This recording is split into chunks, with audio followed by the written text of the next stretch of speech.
اس شان پہ امت ہوئی قربان محمد. ہم ختم نبوت کی حفاظت کے امی ہیں, ہم زندہ بیدار ہیں مردار نہیں ہے. بسم اللہ الرحمن الرحیم. الحمد للہ رب العالمین والصلاة والسلام على سید الانبیاء والمرسلین. اما بعد فاعوذ باللہ من الشیطان الرجیم. بسم اللہ الرحمن الرحیم. والعصر ان الانسان لفی خسر الا الذین آمنوا وعملوا الصالحات وتواصوا بالحق وتواصوا بالصبر. وقال تعالى يا أيها الذين آمنوا اتقوا الله حق تقاته ولا تموتن إلا وأنتم مسلمون. صدق الله العظيم. رب اشرح لي صدري ويسر لي أمري واحلل عقدة من لساني يفقهوا قولي. رب اشرح لي صدري ويسر لي أمري واحلل عقدة من لساني يفقهوا قولي. رب اشرح لي صدري ويسر لي أمري واحلل عقدة من لساني يفقهوا قولي. رب زدني علما رب زدني علما رب زدني علما. سبحانك لا علم لنا إلا ما علمتنا إنك أنت العليم الحكيم. سبحانك لا علم لنا إلا ما علمتنا إنك أنت العليم الحكيم. سبحانك لا علم لنا إلا ما علمتنا إنك أنت العليم الحكيم. اللهم صل على محمد وعلى آل محمد كما صليت على إبراهيم وعلى آل إبراهيم إنك حميد مجيد. اللهم بارك على محمد وعلى آل محمد كما باركت على إبراهيم وعلى آل إبراهيم إنك حميد مجيد. ہر ابتدا سے پہلے ہر انتہا کے بعد ہر ابتدا سے پہلے ہر انتہا کے بعد ذات نبی بلند ہے ذات خدا کے بعد. دنیا میں جس قدر احترام کے قابل ہیں لوگ دنیا میں جس قدر احترام کے قابل ہیں لوگ میں سبھی کو مانتا ہوں مگر مصطفیٰ کے بعد صلی اللہ علیہ وسلم. معزز و مکرم قابل احترام معزز سامعین اور عزیز غیور نوجوان بھائیوں اور دوستوں، آج ایک خاص عنوان کے تحت ہم ہماری اس مسجد میں عشاء کی نماز کے بعد کچھ فکروں کے ساتھ کچھ تڑپوں کے ساتھ ہم یہاں مل بیٹھے ہیں، اور اس بیٹھنے کا مقصد صرف یہی ہے کہ ہمارے اندر بیداری پیدا ہو، فکر مندی اور ہوش مندی والی جو اعلیٰ ترین جو ہماری صفتیں ہیں جس سے تقریباً ہم دور ہوتے ہوئے نظر آ رہے ہیں، وہ ساری صفتیں ہمارے اندر پیدا ہو، جس کو ہم غیرت ایمانی کہیں، فکر ایمانی کہیں. تو اسی عنوان کے تحت الحمدللہ ہمارے شہر شولاپور میں ایک بیداری کے طور پر ایک تحریک چلائی جا رہی ہے جو تقریباً پچھلے 5 سالوں سے چل رہی ہے. لاک ڈاؤن سے پہلے سے مسجدیں بدل کر ہمارے علاقے نئی زندگی میں ہو رہی ہے، اور اسی طریقے سے علاقۂ بیجاپور ناکے میں ہو رہی ہے، شہر کے حصے میں ہو رہی ہے، اور تعلقوں میں دیہاتوں میں ہو رہی ہے. مقصد صرف یہی ہے کہ ہمارے اندر احساس فکری پیدا ہو جائے، کیونکہ ہم مسلمان ہیں. مسلمان ہونے کی وجہ سے ہماری ذمہ داری بنتی ہے کہ ایک فکر مندی کے ساتھ، ہوش مندی کے ساتھ، ایک غیرت مندی کے ساتھ ہم اپنی زندگی گزار کر خود کی اپنی زندگی بھی کامیاب بنائیں اور دوسروں کی زندگی کو بھی کامیابی کی طرف لانے کی فکریں پیدا کریں. پیارے آقا صلی اللہ علیہ وسلم کی اگر سیرت پاک کو ہم اٹھا کر دیکھیں گے تو سیرت پاک کے خلاصوں میں سے خلاصہ یہ بھی نکلیں گا کہ پیارے نبی صلی اللہ علیہ وسلم سے سچی محبت کی علامت یہ ہے کہ آپ کے مشن کو، جس مشن کے تحت ہمارے نبی دنیا میں تشریف لائے تھے، اس سے اپنے آپ کو جوڑ کر اپنی زندگی کا حصہ اس سے لگانا اور اس مشن سے اپنے آپ کو جوڑ کر محنت کے ساتھ، فکر مندی کے ساتھ، غیرت مندی کے ساتھ اس میں اپنے آپ کو لگاتے ہوئے آگے بڑھنا۔ اور ہمارے نبی کے دنیا میں آنے کے مقصد میں سے ایک مقصد یہ بھی ہے، ہمارے نبی نے خود بیان فرمایا کہ میرے دنیا میں آنے کا مقصد یہ ہے کہ میں اللہ کے بندوں کو اللہ سے جوڑوں۔ اور اللہ کے بندے اللہ سے کب جڑیں گے؟ جبکہ جو دولت اللہ نے انسانوں میں سے کچھ انسانوں کو دی ہے جن کو مسلمان کہتے ہیں، ایمان کی دولت۔ ایک اللہ کے بندے وہ ہیں جنہوں نے ایمان کی دولت حاصل کی ہے، مسلمان ہونے کو قبول کیا ہے، اور اللہ کے ایک بندے وہ ہیں جو مسلمان نہیں ہیں۔ تو خاص طور پر وہ بندے جو مسلمان ہیں، ان کے ایمان کی حفاظت، ان کے عقائد کی حفاظت کی فکر، یہ ہماری اول درجے کی ذمہ داری ہے۔ اب ایک بندہ ایسا ہے جو ایمان والا نہیں ہے، مسلمان نہیں ہے، اب وہ نیک عمل کرے گا، وہ نیک عمل اللہ کے نزدیک قابل قبول نہیں ہے۔ کوئی بھی نیک عمل کے قبول ہونے کے لیے ضروری ہے ایمان کا صحیح ہونا، عقیدے کا صحیح ہونا۔ اعمال کے قبول ہونے کے لیے ضروری ہے ہمارے عقائد صحیح ہوں، ہمارا ایمان صحیح ہو۔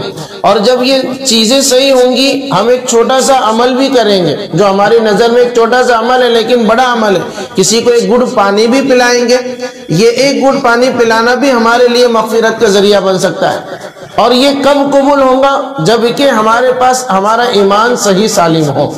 یہ ایمان کی جو دولت اللہ نے مجھے اور آپ کو دی ہے، اپنے خزانے کی سب سے عظیم ترین اور سب سے قیمتی ترین دولت اللہ نے مجھے اور آپ کو دی۔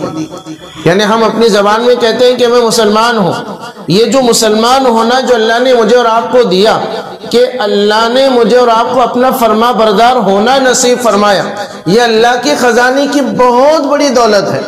خود میرے اور آپ کے آقا حضرت محمد صلی اللہ علیہ وسلم نے اپنے فرامین عالیہ میں سے ایک فرمان میں یہ ذکر کرتے ہیں کہ ایک انسان ایسا ہے کہ جس کے پاس ایمان کی دولت ہے، یعنی مسلمان ہے، لیکن اس کے پاس کھانے کے لیے کھانا نہیں، پہننے کے لیے کپڑا نہیں، پانی پینے کے لیے نہیں ہے، رہنے کے لیے گھر ٹھکانے کا نہیں ہے، کبھی کھانا ملا کبھی نہیں ملا، بے یارو مددگار، بے سرو سامانی کے ساتھ وہ اپنی زندگی گزار رہا ہے، لیکن ہے وہ مسلمان، ایمان کی دولت اس کے پاس ہے، کھانے کے لیے کھانا نہیں، پہننے کے لیے کپڑے نہیں، اور دیگر چیزیں اس کے پاس سہولیات کے نہیں ہے، لیکن ایمان والا ہونے کی وجہ سے وہ کامیاب ترین انسان ہے۔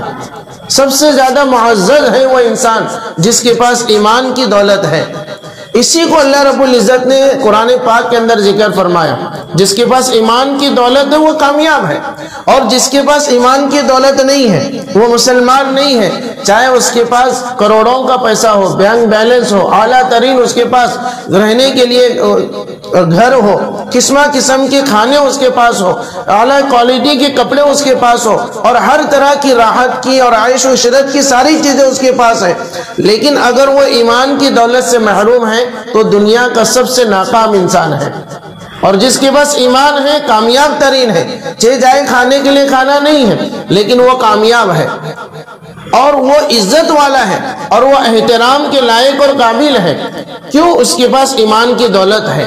اسی کو اللہ نے اپنے کلام پاک کے اندر ذکر فرمایا، جس کو سورۃ العصر کہتے ہیں، چھوٹی سی سورہ ہے، ہم میں سے اکثر کو یہ سورہ یاد ہے۔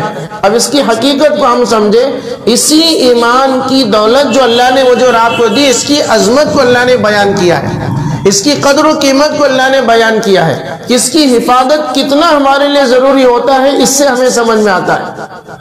اللہ سبحانہ قدوس نے فرمایا والعصر ان الانسان لفی خسر، قسم ہے زمانے کی، سارے انسان خسارے میں ہیں۔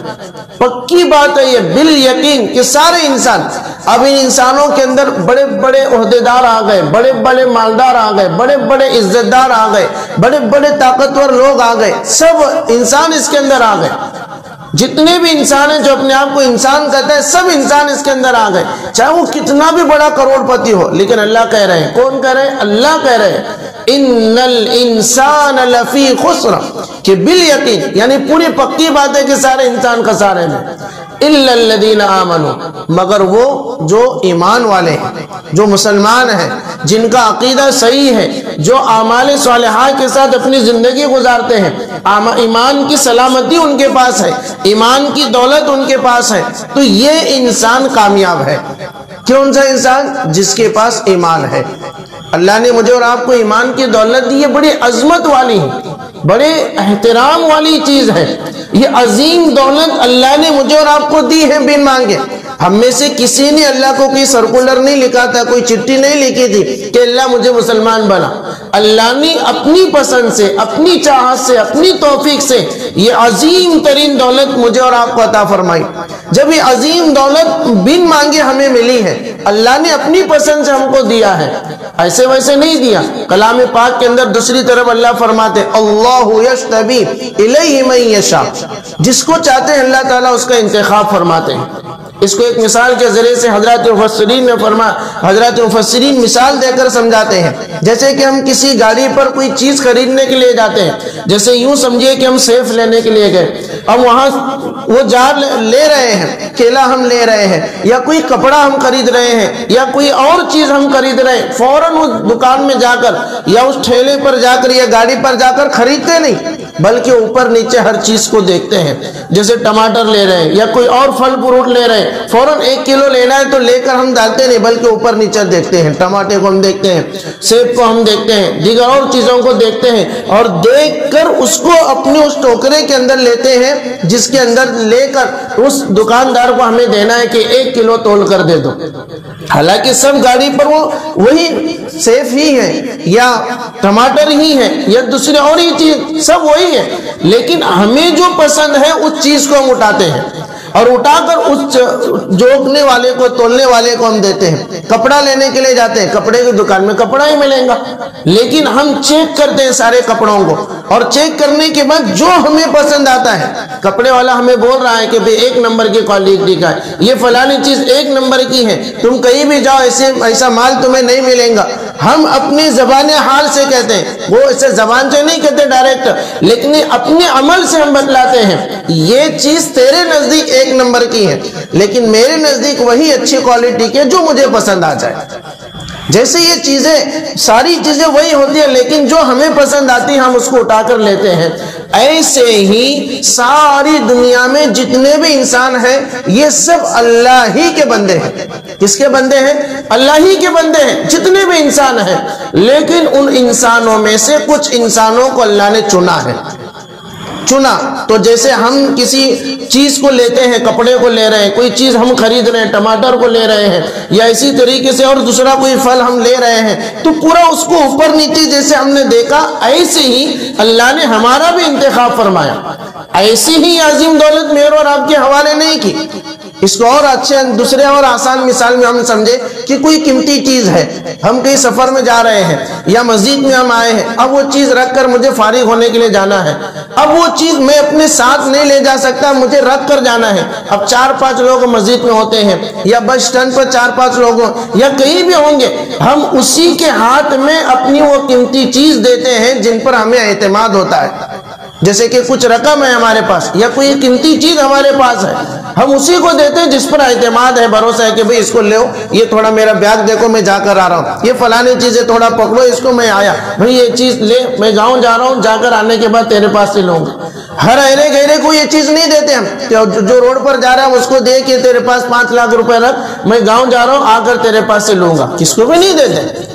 جس سے جان پہچان ہوتی ہے، یا ان جان پہچان والوں میں بھی بہت سارے لوگ ہوتے ہیں جن پر اعتماد اور بھروسہ ہمارا زیادہ ہوتا ہے، ان کے ہاتھ میں وہ قیمتی چیز تھماتے ہیں۔ ایسے ہی اللہ تعالیٰ نے سارے انسانوں میں سے کچھ انسانوں کے قلوب کو اپنی اس عظیم ترین نعمت کے لیے چنا ہے۔ ان خوش قسمت انسانوں میں ہم بھی شمار ہیں۔ اپنی عظیم دولت، وہ اتنی عظیم دولت ہے کہ پورا دنیا کا نظام اللہ اس پر چلا رہے ہیں۔ آسان انداز میں ہم ہمیشہ بیانوں میں، حدیثوں میں سنتے ہیں دنیا کا نظام کب تک چلے گا، ہر جانتا ہے کہ جب تک اللہ اللہ بولنے والا باقی ہے۔ اس کو یعنی جب تک ایمان والا باقی ہے، مسلمان زندہ ہے، مسلمان ہوں گا اللہ اللہ بولیں گا، اور جب مسلمان نہیں ہے پورے دنیا کے نظام کو اللہ توڑ پھوڑ کر رکھیں گے۔ یہ سورج کا نظام، یہ چاند کا نظام، یہ بارش اور دن اور رات کا نظام، بارش سردی گرمی کا نظام، اور بے شمار نظامات ہیں، وہ سارے نظام اللہ توڑ پھوڑ کر رکھیں گے، کیونکہ اب مسلمان اس دنیا میں نہیں رہے۔ اللہ بولنے والے اب کوئی دنیا کے اندر نہیں ہے۔ تو یہ عظمت، اتنی عظیم ترین دولت اللہ نے مجھے اور آپ کو دی ایمان کی شکل میں، کہ جس کے بلبوتے پر پورے دنیا کا نظام چل رہا ہے، لیکن وہ عظیم دولت میرے اور آپ کے پاس ہے، اس کی قدر ہمارے پاس نہیں ہے۔ ایسے ہی ہماری مثال ہے جیسے کہ ایک معصوم بچے کے ہاتھ میں 2000 کی نوٹ دی جائے، 500 کی نوٹ دی جائے، اور اس کو اور قیمتی چیز اس کے ہاتھ میں دے، اس کو کچھ پتا نہیں ہے یہ 2000 کی نوٹ کی کیا قیمت ہے، 500 کی کیا قیمت ہے، 100 روپے نوٹ کی کیا قیمت ہے، بس وہ ایک کاغذ سمجھ کر اس کے ساتھ کھیل رہا ہے۔ اب کوئی بھی آ کر اس کو دوسری چیز سمائیں گا اور وہ چیز اس کو لیں گا، ہو سکتا ہے کیونکہ وہ بچہ ہے، اس کو معلوم نہیں ہے کس کی کیا قیمت ہے۔ ایسے ہی ہماری مثال ہے کہ ایک بچپنے کی طرح ہم اپنی زندگی گزار رہے ہیں۔ کتنی بڑی دولت اللہ نے مجھے اور آپ کو دی، اس کا احساس ہی نہیں ہے۔ اگر اس کا احساس ہو جائے کہ پیارے رب نے کتنی پیاری اور کتنی بڑی نعمت مجھے اور آپ کو دی ہے، یہ احساس ہوگا تو اس رب کی فرما برداری، اس رب کی اطاعت، اس رب کی اطاعت گزاری کے ساتھ زندگی گزارنے کے جذبات ہمارے دل کے اندر اور زیادہ امنگیں گے، ابھریں گے کہ میں اس رب کی کیوں نافرمانی کروں جس رب نے مجھے اتنی بڑی نعمت عطا فرمائی۔ آج وہ احساس ہی نہیں ہمارے اندر۔ یہی احساس فکری ہمارے اندر پیدا کرنے کی ضرورت ہے۔ ہم یوں ہی اپنی زندگی گزار رہے ہیں جیسے جانور زندگی اپنی گزارتے ہیں۔ ایک مسلمان جو ہوتا ہے وہ فکر مند ہوتا ہے، ہوش مند ہوتا ہے، غیرت مندی کے ساتھ اپنی زندگی گزارتا ہے۔ آج دنیا کے حالات کہاں سے کہاں پہنچ رہے ہیں ہمیں کچھ خبر نہیں۔ ہم سمجھ رہے ہیں میں مسلمان ہوں، بس نماز پڑھوں، تہجد کروں، قرآن کی تلاوت کروں، یہی میری زندگی کا مقصد ہے۔ نہیں، ہم قرآن پاک کو اٹھا کر دیکھیں، اور احادیث مبارکہ کو اٹھا کر دیکھیں، ہماری نبی کی زندگی کو اٹھا کر دیکھیں، صحابہ کی زندگی کو اٹھا کر دیکھیں، تابعین، تبع تابعین، اولیاء کرام، بزرگان دین کی زندگی کو اٹھا کر دیکھیں کہ ان اعمال کے ساتھ انہوں نے دوسرے اعمال بھی کیے ہیں، اور ان بہت سارے اعمال میں یہ بھی تھا کہ جو دولت دی گئی ہے ایمان کی شکل میں اس کی حفاظت کی جائے۔ یہ ہماری ذمہ داری ہے۔ بات کو لمبی نہ کرتے ہوئے مختصراً یوں کہ اللہ نے جو نعمت مجھے اور آپ کو دی ایمان کی شکل میں، یہ بڑی قیمتی دولت ہے۔ اب اس کی قدر کرنے کی ذمہ داری میرے اور آپ کی ہے۔ اس کی قدر کیسے ہو کہ اللہ نے مجھے مسلمان بنایا ہے، تو اب مسلمان ہونے کی وجہ سے میرے اوپر یہ ذمہ داری عائد ہوتی ہے کہ اب اس کی حفاظت میں کروں، ایک بھروسے کے ساتھ، ایک اعتماد کے ساتھ، اور ایک اللہ نے اپنی محبت کے ساتھ اپنے مخصوص بندوں میں میرا انتخاب کرتے ہوئے یہ عظیم دولت مجھے دی ہے، چلو اس کی قدر میں اپنے دل میں بٹھاؤں، اس کی بچانے کی، اس کو محفوظ کرنے کی میں کوشش کروں۔ کیونکہ اللہ نے دوسری جو آیت میں نے خطبہ مسنونہ کے بعد پڑھی، اس کے اندر اللہ نے اسی بات کو ذکر کیا کہ تمہارے پاس یہ دولت تو میں نے دی ہے، لیکن اس دولت کو چورنے والے لوگ آئیں گے، اس دولت کو اچکنے والے لوگ آئیں گے، اس دولت کو چھیننے والے لوگ بھی آئیں گے، لیکن اس کو بچانے کی ذمہ داری تمہاری ہے۔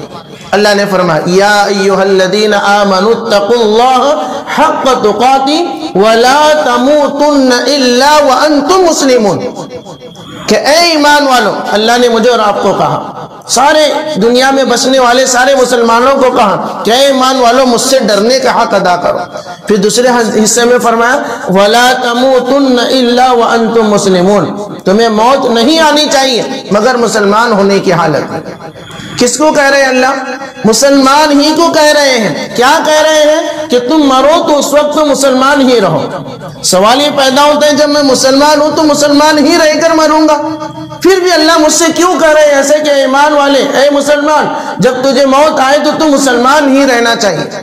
اسی بات کو ہمارے نبی صلی اللہ علیہ وسلم نے اپنے فرامین عالیہ میں سے ایک فرمان میں یوں ذکر کیا کہ حالات ایسے آئیں گے مسلمانوں پر کہ وہ مسلمان رہ کر بھی مسلمان نہیں رہ سکتا، اس کے ایمان کو لوٹا جائے گا، اس کے عقیدے کو خراب کیا جائے گا، چور اچکے ڈاکہ زنی کرنے والے ڈاکہ ڈالیں گے اس کے ایمان پر، جو عظیم دولت اللہ نے مجھے اور آپ کو دی، اچک لیں گے۔ فرامین میں اللہ کے نبی نے فرمایا کہ حالات ایسے آئیں گے امت پر قیامت کے قریب کہ وہ صبح تو مسلمان ہونے کی حالت میں کرائیں کہ مسلمان ہیں، لیکن شام ہوتے ہوتے حالات کب بدل جائیں گے، کب وہ اسلام سے باہر نکلیں گا اس کو پتہ بھی نہیں چلے گا۔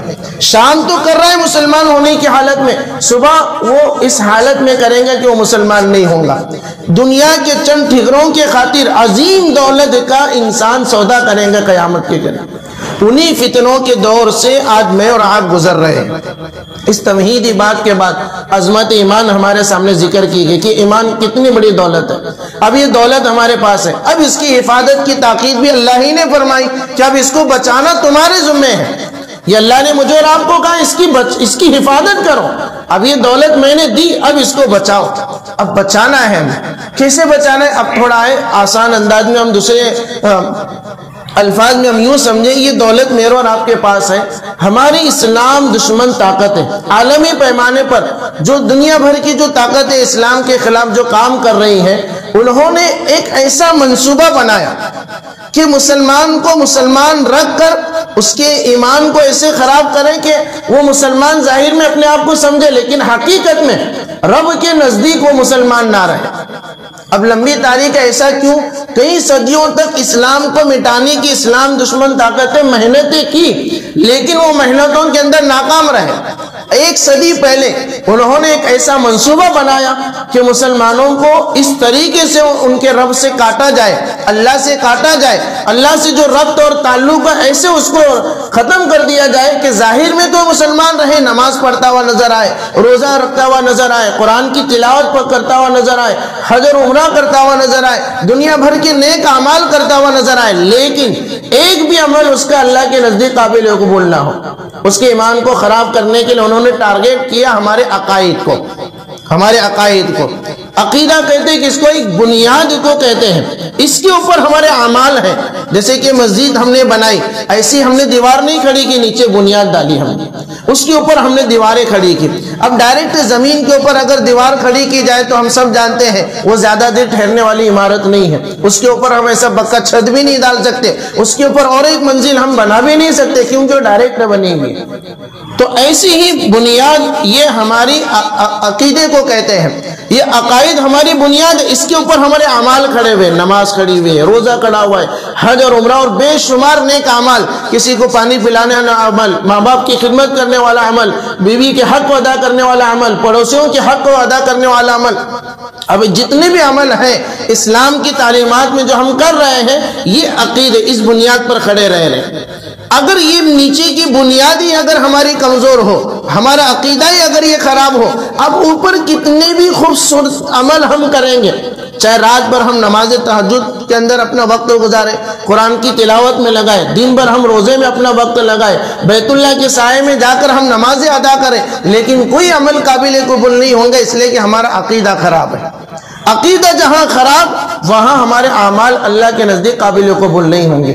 اعمال کی قبولیت کے لیے ضروری ہے ہمارا عقیدہ صحیح ہو، ہمارا ایمان درست ہو۔ آج یہ لوگ جو اسلام دشمن طاقتیں ہیں ہمارے عقیدے پر حملے کر رہے ہیں، یہ لگا رہے ہیں چاروں طرف سے۔ اب ایسے موقع پر وہی بات جو میں نے شروع میں کہی، کیا کہی؟ ہمیں فکر مند ہونا ہے، ہوش مندی کے اندر آنا ہے۔ جو خواب غفلت کے ہم شکار ہو چکے ہیں، ہوشیار رہ کر بھی ہم سو رہے ہیں، سب دیکھ رہے ہیں کیا ہو رہا ہے دنیا کے اندر، اسلام کے خلاف کیسے پروپیگنڈے بنائے جا رہے ہیں، کیسے منصوبے بنائے جا رہے ہیں، پھر بھی ہم نہ کبھی اللہ کے سامنے رو رہے ہیں، اے اللہ ہماری حفاظت فرما ان دشمنوں کی چالوں سے، ان کے منصوبوں سے ہماری حفاظت فرما، ان کے مکر و فریب سے ہماری حفاظت فرما۔ ہم میں سے کسی نے بھی آج تک اللہ کے سامنے دعائیں نہیں کیے بھی ہوں گی تو ایسی سرسر ہے۔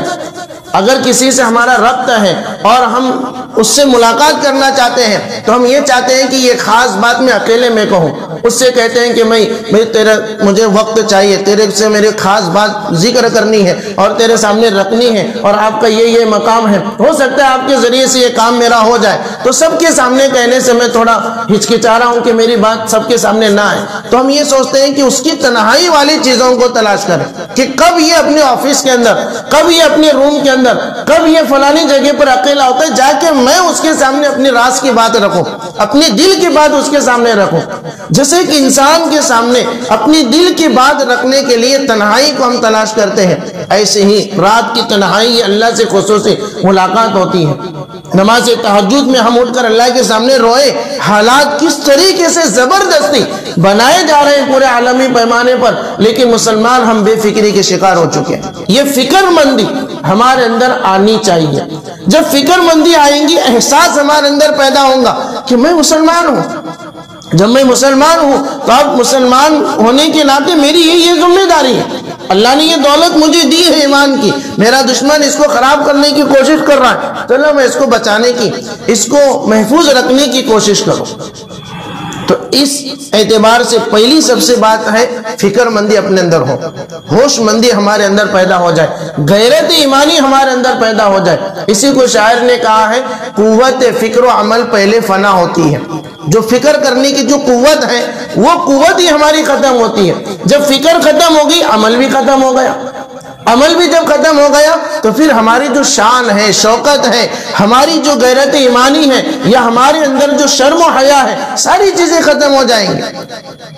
پھر کچھ بھی جو ہماری شوکت ہے اور جو ہماری طاقت ہے، ساری چیزیں خود بخود ختم ہو جائیں گی.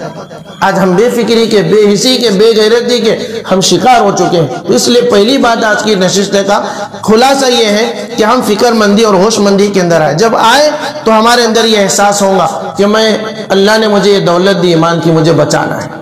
اب بچانے کے لیے میں کیا کروں؟ اب کس طریقے سے محنتیں ہو رہی ہیں، اس میں سے ایک کام کیا کرنا ہے، ہم اپنے مقامی علماء سے رابطے میں اور زیادہ مضبوطیت اختیار کرنی ہے کہ بھئی ہمارے مسجد کے امام صاحب ہیں، یہ ہمارے علاقے کے عالم دین ہیں، ان کے رابطے میں میں رہوں. یاد رکھیے کوئی فتنہ ہمارے سے قریب نہیں آئے گا. وہ انہی لوگوں کو اچکتے ہیں، انہی لوگوں کو اپنے شکار میں لیتے ہیں جو علم دین رکھنے والے لوگوں سے، جو دین کا علم رکھنے والے لوگ ہیں ان سے دور رہتے، جن کو عالم دین ہم کہتے ہیں، جن کو مولانا یا اسی طریقے سے امام صاحب یا جن کو ہم حافظ قرآن کہتے ہیں. یہ ان لوگوں سے اگر ہم اپنے رابطے کو مضبوط کریں گے تو یہ فتین لوگ ہمارے قریب نہیں آئیں گے. ضرورت ہے اس وقت کہ ہم اپنے رابطے کو پہلے سے زیادہ علماء دین سے مضبوط کریں، ورنہ ان سے رابطہ جب کٹ ہو گیا، مسائل کے اعتبار سے بھی ہم گمراہ ہو رہے ہیں، اعمال کے اعتبار سے بھی گمراہ ہو رہے ہیں، اور اس سے بڑھ کر عقائد کے اعتبار سے بھی. اب عقیدہ خراب ہو گئے، جیسے ہم نے سنا ابھی تھوڑی دیر پہلے، ساری چیزیں ہماری جو دن بھر کی عبادتیں ہیں، رات بھر کی عبادتیں ہیں، زندگی بھر کے نیک اعمال ہیں، سب کے سب نیک اعمال برباد ہو جائیں گے عقیدے کے خراب ہونے کی وجہ سے. تو یہ بات عقیدہ یعنی عظمت ایمان پر ہم بات سن چکے، فکر ایمانی کے تعلق سے بھی ہمارے سامنے بات آئی. اب آئیے کس طریقے سے لوگ محنت کر رہے ہیں. عقیدے کے تعلق سے 2-3 منٹ بات ہم سمجھیں گے.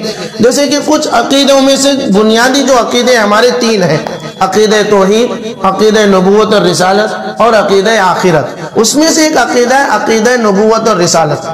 یہ اتنا اہم عقیدہ ہے، ہمارا دشمن اسی کو ٹارگٹ بنایا ہوا ہے کہ یہاں اگر یہ عقیدے میں کمزور ہو جائے تو یقین جانیے ان کا ربط جو اللہ سے مضبوط ہے وہ ربط کیا کر جائیں گا، پھر آسانی کے ساتھ ہم ان پر حاوی ہو سکتے ہیں، آسانی کے ساتھ ہم اپنی طاقت کو ان کے اوپر جما سکتے ہیں.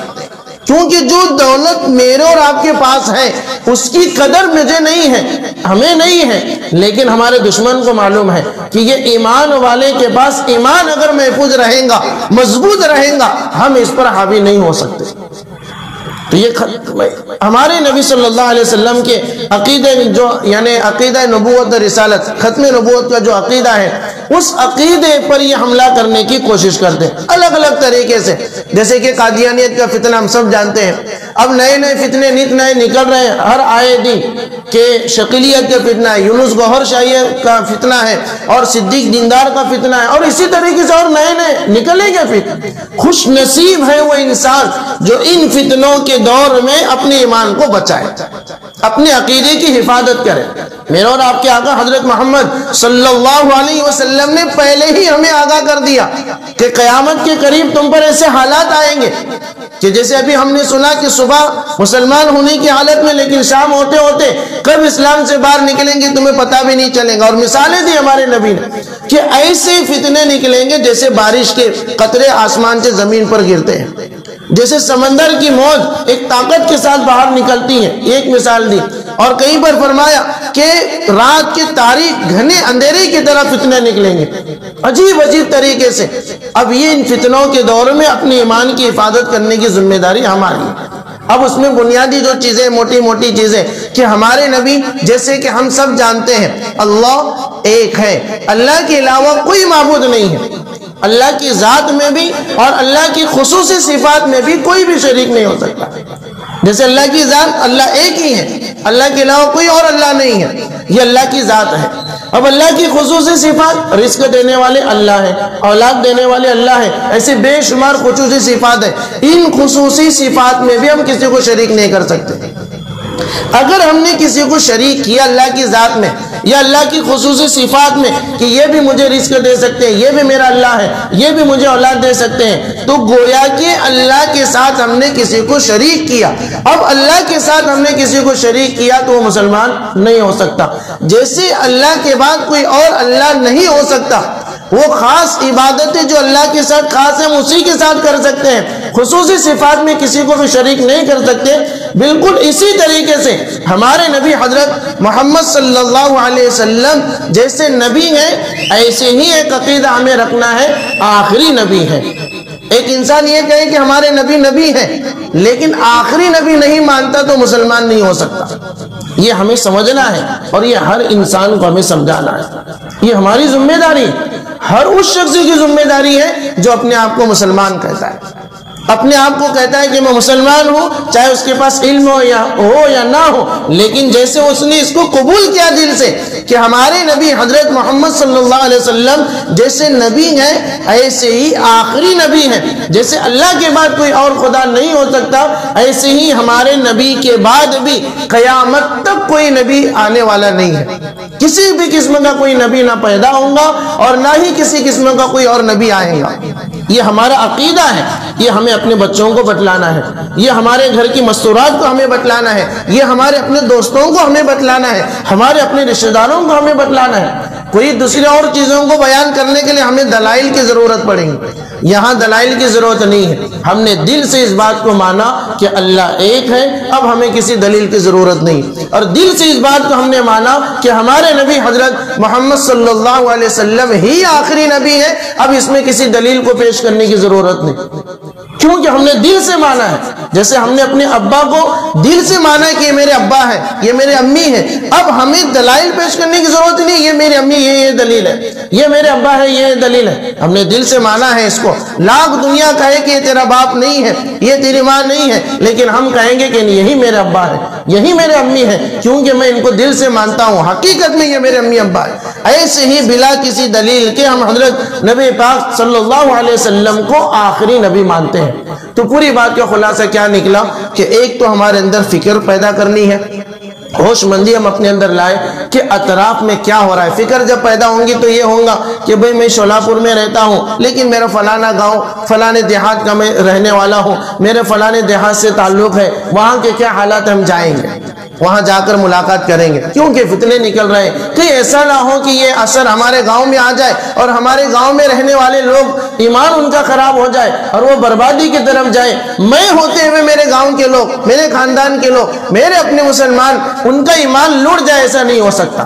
یہ غیرت ایمانی ہمارے اندر پیدا کرنی، یہ فکر ایمانی ہمارے اندر پیدا کرنی، یہ ہوش مندی ہمارے اندر لانی ہے، ورنہ اتنے فتنے چاروں طرف ہیں، ہمارے شہر میں بھی، تعلقوں میں بھی اور دیگر اضلاع میں بھی، لیکن پھر بھی ہمیں علم بھی نہیں کہ ایسے خطرناک زہریلے فتنے چل رہے ہیں۔ تو ایسے موقع پر صرف ایک بات، ایک تو فکر مندی اور دوسری چیز ہے ہمارے نبی حضرت محمد صلی اللہ علیہ وسلم ہی آخری نبی ہے۔ یہ پیغام ہر نوجوان، ہر بڑا، ہر چھوٹا اپنے گھر میں، اپنے تعلق والوں میں یہ پہنچائے۔ ہو سکتا ہے کہ جس کو ہم بتلا رہے ہیں اس کے دوستوں میں سے دوست کوئی ہوگا تو اس فتنے کا شکار ہوگا، پھر وہ ہمیں آ کر بتلائیں گا، پھر ہوتے ہوتے ہم اپنے مقامی عالم دین سے ملیں گے، اپنے امام صاحب سے ملیں گے کہ میرے دوستوں کو میں نے یہ بات بتلائی تھی، تو اس کے دوستوں کو اس نے بتلائی تو وہ کہہ رہا ہے کہ بھئی وہ فلانا ہے، وہ کہہ رہا ہے کہ فلانے نبی ہے، وہ کسی اور کو نبی مانتا ہے، تو پتہ چلیں گا کہ بھئی وہ کسی فتنے کا متاثر ہے۔ اب جیسے قادیانیت کا ذکر کیا، ایسے ہی شکیلی ایک فتنہ بڑا زہر آلود ہے، اس کی تفصیل میں ہمیں نہیں جانا ہے۔ یہ اتنا خطرناک زہر آلود فتنہ ہے، اس فتنے کا جو شکار ہوتا ہے بہت کم ہے جو واپس آ گئے، اور جو فتنے کا شکار ہوتا ہے اس وقت ہمیں پتا چلتا ہے کہ جب کہ وہ پورا ملوث ہو گیا اس کے اندر۔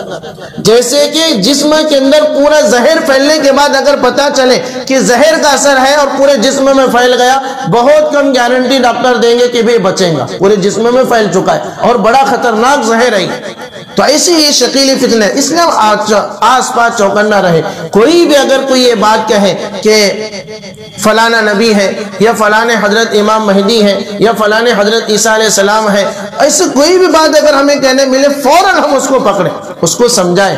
ایک چھوٹا سا کتاب سے ہمیں تقسیم کیا جائیں گے، جو باتیں کہی گئی اس میں آسان انداز میں ذکر کی گئی ہے، ہم اپنے دوستوں کو بتلائیں۔ پھر بھی اگر کوئی بات ہمیں اس میں سے نہ سمجھے، اس میں موبائل نمبر ہے، ہم ان سے پوچھیں کہ بھی یہ بات مجھے سمجھ میں نہیں آئی، یا کوئی ایسا شک والا آدمی ہم کو ملا اور ہم نے اس سے بات کی تو وہ نہیں مان رہا ہے، تو ہم اپنے حفیظ صاحب سے رابطے میں رہے، یا ڈائریکٹ اس میں جو نمبر ہے اس سے ہم رابطہ کریں کہ ایسا ایسا ہمارے فلانے دوست کے ساتھ میں نے بات کی، ایسا ایسا یہ شک والا لگ رہا ہے۔ کیونکہ شکیلی جو فتنہ ہے عام طور پر علامات قیامات کو ذکر کرتے ہیں۔ اب یہ لوگ ہر طرح کی فیلڈ میں جا رہے ہیں، حفاظ کی بھی فیلڈ میں اور اسی طریقے سے علماء کے بھی اس میں گھس رہے ہیں، اور ہمارا جو دعوت و تبلیغ کا جو پلیٹ فارم ہے اس کے اندر بھی گھس رہے ہیں، اور گھس کر اتنی خاموشی کے ساتھ کام کرتے ہیں ہم کو پتہ بھی نہیں چلتا۔ اور ہماری جو جماعت کا جو نصاب ہے 6 نمبر کا ہے، 6 نمبر کے علاوہ آگے کی کوئی بھی بات نہیں کہی جاتی۔ اب اگر کوئی جماعت میں چلنے والا آدمی یہ کہہ رہا ہے علامات قیامات کے بارے میں ذکر کر رہا ہے کہ قیامت کی علامت ایسی ایسی ہے، فوراً ہم اس کو پکڑیں۔ ڈائریکٹ ہم اس کے اوپر کفر کا تو فتویٰ نہیں لگا سکتے، لیکن ہمارا جو نظام ہے اس نظام کے تحت یہ بات ہو رہی ہے تو یقیناً یہ کچھ نہ کچھ شک کے دائرے میں ہو سکتا ہے، ہم فوراً اس کو سمجھائیں کہ بھی یہ ہمارا کام نہیں۔ پھر بھی اگر وہ اپنی بات پر اٹل ہو رہا ہے، کیونکہ ہمارے یہاں ایسے کچھ نوجوان پکڑے گئے جو اپنے آپ کو کہتا ہے کہ میں مہدی ہوں، مجھے ایسا احساس ہو رہا ہے۔ کسی نے کہا کہ بھئی وہ فلانی جگہ پر پانی ٹانکی، تو ہم سب جانتے ہیں کہ بھی فلانی جگہ پر عیسیٰ علیہ السلام آئے ہوئے ہیں، ملنے کے لیے جانا ہے، چل آ جا۔ تو یہ ہمارے شہر کے حالات ہیں۔ قادیانیت کو تو ہم سب جانتے ہیں، یہ مشہور اور عالمی فتنہ اور پرانا ہمارے شہر کا فتنہ ہے، لیکن حضرت عیسیٰ علیہ السلام ہمارے شہر میں یا ہمارے ملک ہندوستان میں کہیں بھی نہیں آنے والے ہیں، اب تک آئے نہیں ہیں، آئیں گے تو بھی ملک شام میں آئیں گے، وہاں وہ اپنی زندگی پورے 40 سالہ جو تفصیل اس میں لکھی ہوئی ہے۔ حضرت امام مہدی جو محمد بن عبداللہ المہدی ہیں، یہ بھی آنے والے ہیں حضرت امام مہدی، لیکن اب تک آئے نہیں ہیں۔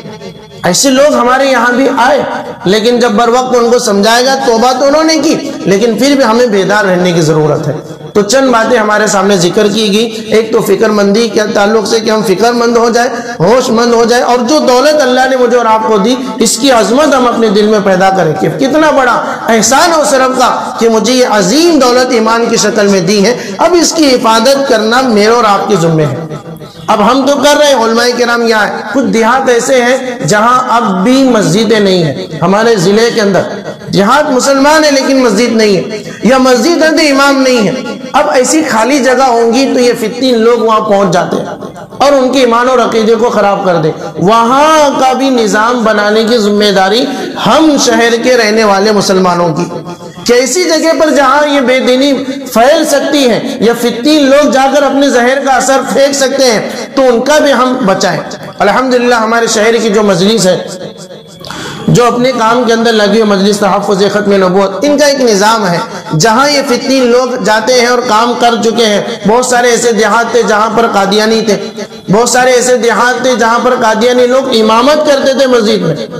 عقل پور کے کئی ایسے دیہات، بارشی کے کئی ایسے دیہات تھے جہاں پر قادیانی امامت کرتے تھے، اور ہمارے شہر کے نہیں ہے، کوئی آسام سے آیا ہوا ہے، کوئی بہار اڑیسہ سے آیا ہوا ہے، اور آ کر ہمارے ان علاقوں میں نماز پڑھا رہے ہیں۔ وہ کہتے ہیں دیکھو ہم بھی نماز پڑھتے، ہم بھی روزہ رکھتے، یہ علماء کرام کو کچھ لینا دینا نہیں ہے، وہ ہم سے تم کو دور رکھنے کے لیے، ہم سے تم کو دور رکھنے کے لیے وہ کہتے ہیں کہ ہم مسلمان نہیں ہیں، ان کو ہٹاؤ، دیکھو ہم تمہارے خیر خواہ ہیں، ہم تمہارے پاس سے پیسے بھی نہیں لیتے، تمہارے بچوں کو ہم فری میں پڑھاتے، اب ان کو اگر تم امام لا کر رکھیں گے، ان کو تنخواہ دو، یہ کرو، بہت سارے جھنجھٹ۔ ایسا ایک معصومیت والا جال پھینکتے ہیں جس سے دیہات کا رہنے والا مسلمان سمجھتا ہے کہ ہاں صحیح ہے تمہاری بات۔ پھر جب ہم ان کو جا کر ملتے تو بولتے کہ بھئی انہیں کیا بھی نہیں لیتا ہمارے پاس سے، اور ہم امام رکھیں گے تو ان کو تنخواہ دینی پڑیں گی، مکتب شروع کریں گے ان کو تنخواہ دینی پڑیں گی۔ تو اب ایسے حالات میں ان کو سنبھالنا اور ان کے ایمان کی حفاظت کے لیے ہمیں اٹھ کھڑے ہونا پڑے گا، ان کے چیلنجز کو ہمیں قبول کرنا ہوگا۔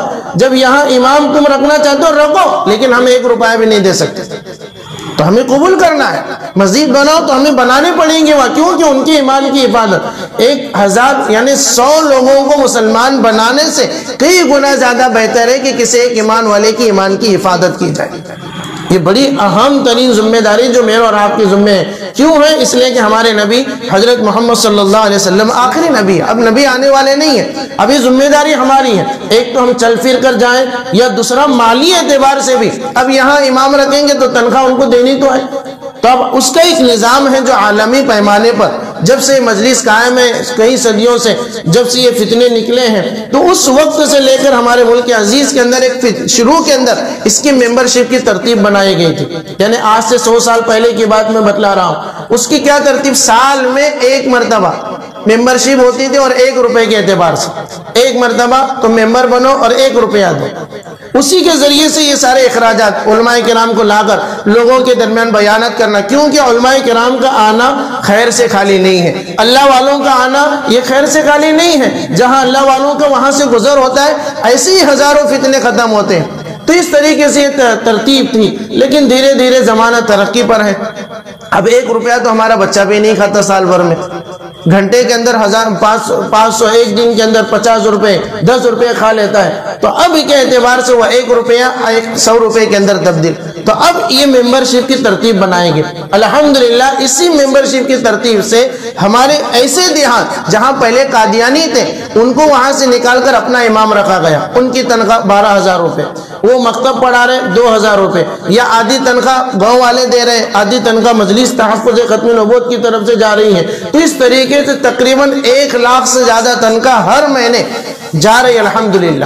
یہ کہاں سے آ رہا ہے؟ یہ سب ہماری ہی محنتیں ہیں کہ ہم 50-100 روپے کے ذریعے سے ممبر ہیں۔ یہاں بھی اگر کوئی ممبر نہیں ہے، غالباً ہماری اس مسجد میں پہلی مرتبہ مجلس ہو رہی ہے، یا پہلے سے اگر ممبر ہے تو بہت اچھی بات۔ یہاں جتنے ہیں سب ممبر بنے کہ میں میرے پیارے آقا حضرت محمد صلی اللہ علیہ وسلم کی عزت اور ناموس کی حفاظت کے لیے کیا 50 روپے بھی نہیں لگا سکتا، کیا 100 روپے بھی نہیں لگا سکتا؟ اپنے آپ سے میں سوال کرے تو اندر سے جواب آئے گا کہ جس نبی نے میرے خاطر اتنی خیر کی دعائیں کی ہیں، جو نبی ہمارے لیے اتنے کوڑا اور تڑپا کرتے تھے، یقیناً میں ان کے لیے جان قربان کرنے کے لیے تیار ہوں۔ لیکن جب وقت آئے گا تو جب وقت کی بات ہے، ابھی تو مجھے بالفور اپنے آپ سے ہم یہ کہہ رہے ہیں 150 تو میں نکالوں گا، تو ہم 150 کے اعتبار سے ممبر بنے الحمدللہ۔ ان جگہوں پر جہاں اب بھی ایسے دیہات ہیں جو خالی ہیں، امام نہیں ہے، جہاں سالوں سے امام نہیں ہے، ہم جائیں اپنے شہر کے اطراف کی جو بستیاں ہم ٹٹولیں،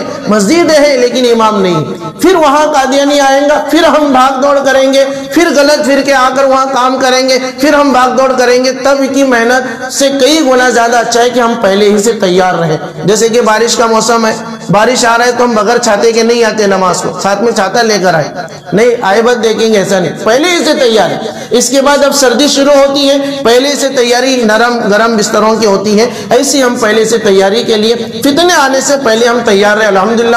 یہ محنتیں ہو رہی ہیں، اس میں ایک تو بس ذاتے خود ہم جائیں چل پھر کر دعوتیں دیں اپنے علاقے میں، اپنے خاندان میں، اپنے رشتہ داروں میں، اور دوسری چیز جو دیہات میں ہم نہیں پہنچ سکتے وہاں یہ نوجوان حضرات علماء کرام اور بہت سارے نوجوان یہ اسم کے پیچھے لگے ہوئے ہیں، ان کا اگر ہم مالی تھوڑا سا سپورٹ کریں گے تو انشاءاللہ بہت سارے فتنوں سے ہمارے دیہات میں رہنے والے مسلمان بچیں گے۔ سب کریں گے عمل انشاءاللہ۔ 3 باتیں کہی گی، ایک تو فکر مندی اپنے اندر ہو، دوسری بات اپنے ایمان کی عظمت ہم اپنے اندر پیدا کریں کہ میں مسلمان ہوں، اس پر ہم فخر کریں، تیسری بات ہمارے نبی حضرت محمد صلی اللہ علیہ وسلم کے بعد اب قیامت تک کوئی نبی آنے والا نہیں ہے، جو بھی اپنے آپ کو نبی کہے یا کسی اور کو کہے وہ مسلمان نہیں ہو سکتا۔ یہ تفصیلی باتیں کتابچے میں نہیں ہے تو ہم لیں اور لے کر اس کو پڑھیں اور اپنے دوستوں تک بتلائیں۔ اور چوتھی جو چیز ہے آخری اور اہم جو کام کو مضبوط کرنے والی وہ ہے ممبرشپ کی ترتیب۔ ہم اس مجلس کے سدسیہ بنے کہ میں جب تک میری جان میں جان باقی ہے 150 کے ذریعے سے میں اس کا ممبر بنوں گا. ہم اپنا نام لکھائیں, ہمارے مبلغین یہاں موجود ہیں, ہم اپنا نام لکھائیں, اپنا موبائل نمبر لکھائیں. وہ موبائل نمبر جو ورکشاپ ہم جس پر استعمال کرتے ہیں, کیونکہ بہت ساری چیزیں گروپ بنائے گئے ہیں اس کے ختم نبوت کی نگرانی میں, اس پر بہت ساری چیزیں انگریزی, مراٹھی, اردو کے اندر تفصیل سے آتی ہیں, یا جو بھی ایسی مجلس ہوتی ہے اس کے اندر خبر آتی ہے, تو ہمیں پتہ بھی چلے گا گھر بیٹھے ساری چیزیں میں علم میں بھی آئیں گی. یا ہر مہینے یہاں کسی نہ کسی نماز میں ہمارے مبلغ یہاں پہنچتے ہیں, ہم ان کے پاس جمع کریں, حافظ صاحب کے پاس جمع کریں, اور جمع کرنے کے بعد اس کو جو رسید ہے ہم اس کو حاصل کریں. ہم اپنی طرف سے اپنے مرحوم والدین کے لیے یا اپنے اولاد کی تعلیمی تربیت اخلاقی ترقی کے لیے 150 کے ممبر بنیں گے. اس کا ہر طرح کا فائدہ ہوگا. اللہ تعالیٰ سے ہم دعا کرتے ہیں کہ اللہ اس میں ہمیں مکمل طور پر عمل پیرا ہوتے ہوئے اپنے جان کے ساتھ, اپنے مال کے ساتھ, اپنے وقت کے ساتھ ہم تمام کو اللہ تعالیٰ قبول فرمائے. آمین یا رب العالمین. وآخر دعوانا ان الحمدللہ رب العالمین وما توفیقی الا باللہ. بسم الله الرحمن الرحيم. الحمد لله رب العالمين حمدا كثيرا طيبا مباركا فيه. اللهم صل على محمد النبي الأمي وعلى آله وسلم تسليما. ربنا ظلمنا أنفسنا وإن لم تغفر لنا وترحمنا لنكونن من الخاسرين. لا إله إلا أنت سبحانك إني كنت من الظالمين. اللهم أنت خلاق العليم, اللهم أنت سميع العليم, اللهم أنت رب العرش العظيم, اللهم أنت الجواد الكريم يا أرحم الراحمين, يا حي يا قيوم, يا ذا الجلال والإكرام. اے کریم اللہ, ہم پر رحم کا, کرم کا, عفو کا, درگزر کا, عافیت کا, سکون کا, اطمینان کا معاملہ فرما. اے اللہ ہم تیرے بندے ہیں. اے کریم اللہ, ہم نے تیری نافرمانی کی, ہم اس کو جانتے ہیں. اے اللہ, جو بھی ہم نے گناہ جان کر انجانے میں, دین کے اجالے میں, رات کے اندھیرے میں, تنہائی اور مجمع میں بیٹھ کر کیا ہے, اے اللہ ان سارے گناہوں کو اس مبارک مجلس کی برکت سے معاف فرما دے. اے اللہ اپنے گناہوں سے ہم سچی توبہ کرتے ہیں. اے کریم اللہ, ہماری توباؤں کو قبول فرما. اے اللہ ہماری توبہ کو قبول فرما. اے اللہ نیک بندے بن کر زندگی گزارنے کی توفیق نصیب فرما. اے اللہ ہمارے قلوب کو دنیا کی گندگی سے, دنیا کی گندی چیزوں سے صاف فرما کر اپنی محبت سے اللہ ہمارے دلوں کو نور سے منور فرما. اے الہ العالمین, پیارے آقا حضرت محمد صلی اللہ علیہ وسلم کی سچی محبت صحیح طریقے سے اللہ ہمیں نصیب فرما. پیارے آقا صلی اللہ علیہ وسلم کی ہر تعلیمات پر اور آپ کی پیاری سنتوں کو جان جان کر اپنی زندگی میں عملی طور پر لا کر ایک مثالی اور مثالی مسلمان اور مثالی امتی بن کر زندگی گزارنے کے اللہ توفیق نصیب فرما. اے کریم اللہ, ہمارے اس علاقے میں, ہمارے پورے شہر اور ضلع میں جہاں کہیں بھی اللہ فتنین لوگ کام کر رہے ہیں, اے اللہ ان کی فتنوں سے ہمارے ہر طرح کے مسلمانوں کی حفاظت کے غیب سے فیصلے فرما. اے اللہ ایمان اور عقیدے کے اللہ حفاظت کے غیب سے فیصلے فرما. اے اللہ شہر میں جو مسجدیں بدل بدل کر مجلس ہو رہی ہیں, مقصد صرف یہی ہے کہ تیرے بندوں کی ایمان کی حفاظت کی جائے, تیرے پیارے حبیب صلی اللہ علیہ وسلم کی امتیوں کی ایمان کی حفاظت کی جائے. اے اللہ ان محنتوں کو قبول فرما. اے اللہ ان محنتوں کو قبول فرما. اے اللہ ان محنتوں میں لگنے والے ہر فردے کو قبول فرما. اے اللہ جو ممبر بن کر حصہ بن رہے ہیں, جو دعائیں کر کر حصہ بن رہے ہیں, جو مخلص مشورے دے کر حصہ بن رہے ہیں, جو زمینی سطح پر کام کر کے اللہ حصہ بن رہے ہیں, اے اللہ سب کے حصے کو قبول فرما کر اے کریم اللہ ہمارے شہر کو فتنوں سے پاک فرما. اے کریم اللہ ہر طرح کے زہر آلود فتنے کے اثر سے اللہ ہمارے شہر میں رہنے والے, دیہات میں رہنے والے, پورے ملک اور پورے دنیا میں رہنے والے مسلمانوں کے اے اللہ حفاظت کے غیب سے فیصلے فرما. جو باتیں کہی گئی اللہ اس میں عمل کی توفیق نصیب فرما. بے شک اللہ ہم بے فکر ہو چکے ہیں, بے حس ہو چکے ہیں, بے غیرت ہو چکے ہیں. اللہ بے فکری, بے غیرتی اور بے حسی سے اللہ ہمیں باہر نکال کر فکر مندی والی زندگی نصیب فرما, ہوش مندی والی زندگی نصیب فرما, غیرت مندی والی زندگی نصیب فرما. ہم تو اتنے بے غیرت ہو گئے کہ خود کے والدین پریشان ہیں, ہمیں یہ بھی علم نہیں, والدہ کی طبیعت خراب ہے یہ بھی ہمیں معلوم نہیں, خود کے بچے پریشان ہیں ہمیں خود علم نہیں, بس دنیا کے پیچھے ہم بھاگ رہے ہیں. بے غیرتی کے ہم بہت شکار ہو چکے ہیں, اڑوس پڑوس کا بھی ہمیں علم نہیں, کیسے کیسے فتنے کام کر رہے ہیں یہ بھی ہمیں علم میں نہیں نہیں ہے، اے اللہ اس بے فکری اور بے حسی سے ہمیں باہر نکال لیں، اپنے اچھے اور سچے بندے بن کر ہمیں زندگی گزارنے کی توفیق نصیب فرما۔ اے کریم اللہ اپنے نیک بندوں میں ہمارا شمار فرما۔ اے کریم اللہ دنیا بھر میں جتنے بھی لوگ اس عظیم کام کے حصہ بن کر کام کر رہے ہیں، اے اللہ ان کی جان میں، مال میں، آبرو میں، عزت میں برکت عطا فرماتے ہوئے اے اللہ ان کی حفاظت کی بھی غیب سے فیصلے فرما، اے اللہ ان کی حفاظت کی بھی غیب سے فیصلے فرما۔ اے کریم اللہ جان کے ساتھ، مال کے ساتھ، وقت کے ساتھ ہم تمام کو اللہ قبول فرما لے، اللہ قبول فرما لے۔ اللہ اس مجلس میں جتنے لوگ بیٹھے ہیں تیری محبت میں، تیرے پیارے حبیب کے محبت میں بیٹھے ہیں، اور جو نعمت تو نے ایمان کی شکل میں دی ہے، اس کے بچانے کی شکل و صورت کو سمجھنے کے لیے بیٹھے ہیں، اللہ سب کے بیٹھنے کو قبول فرما، اللہ سب کے بیٹھنے کو قبول فرما۔ اے کریم اللہ سب کے بیٹھنے کو قبول فرما، سب کے ایمان اور عقیدے کی حفاظت کا ذریعہ بنا۔ اے اللہ ان کی ہم تمام کی نسلوں کے ایمان اور عقیدے کے اللہ اس کو بیٹھنے کو قبول فرما، ایمان اور عقیدے کی حفاظت کا ذریعہ بنا لے۔ اے اللہ سب کے کاروبار میں، جان میں، آبرو میں، عزت میں برکت عطا فرما، دین دونی رات چگنی کاروبار کی برکت کے غیب سے فیصلے فرما، فتین کے فتنے سے، حاسدین کے حسد سے، فاسدین کے فساد سے، شرارتوں کی شرارت سے، بری نگاہ اور بری سوچ رکھنے والوں کی بری نگاہ اور بری سوچ سے اے اللہ ہم تمام کی حفاظت کے غیب سے فیصلے فرما۔ جس مقصد کے لیے مجلس رکھی گئی اس میں بھرپور کامیابی عطا فرما، آپسی بھائی چارگی، محبت، الفت، ایک دوسرے کا ادب اور احترام اے اللہ ہم تمام کو نصیب فرما۔ جو مانگا اس کو بھی قبول فرما، جو مانگنے سے باقی رہ گیا محض اپنے فضل کرم پیارے آقا حضرت محمد صلی اللہ علیہ وسلم کے صدقے توفیل اور آپ کی خیر و برکت سے ہماری دعاؤں کو قبول فرما۔ ربنا تقبل منا انك انت السميع العليم وتب علينا انك انت التواب الرحيم وصلى الله تعالى على خير خلقه محمد وعلى اله واصحابه اجمعين سبحان ربك رب العزة عما يصفون وسلام على المرسلين والحمد لله رب العالمين۔